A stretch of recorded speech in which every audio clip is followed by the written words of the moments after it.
What's going on? What's going on? How many meals should you have in a day? You know, that's an interesting concept. It depends on, um, I believe in fasting. I believe in cleansing out the system. I believe in cleansing out the soul. But it depends on the person. Some people are, they got to have breakfast, lunch, and dinner.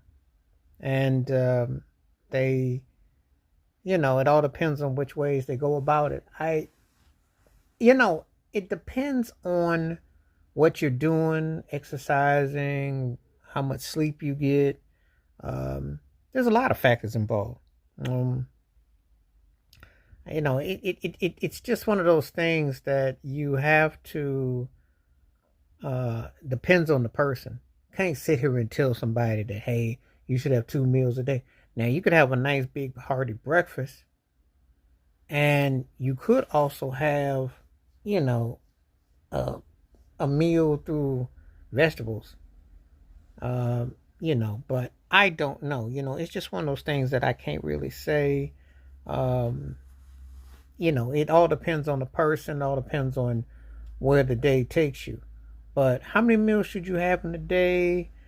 Um, your intake, your calories, your cholesterol, your digest. It depends on what you are into. I'm into the vegan vegetarian thing. So I don't eat a lot of food per se, a lot of vegetables and maybe a good breakfast, different things. But sometimes it's different. It depends on the time of the day.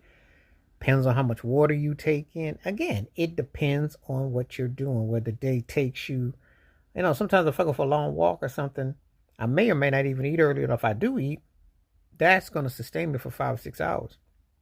So it all depends on where the day takes you, where you are, what you're doing, your intakes, your exercise.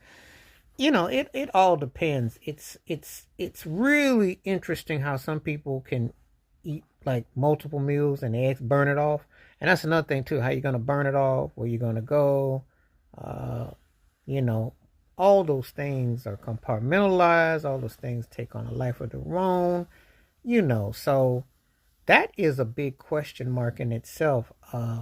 Your nutrition, um, if you like a lot of vegetables, if you like, if your body's on a routine, it's just how it hits time zones.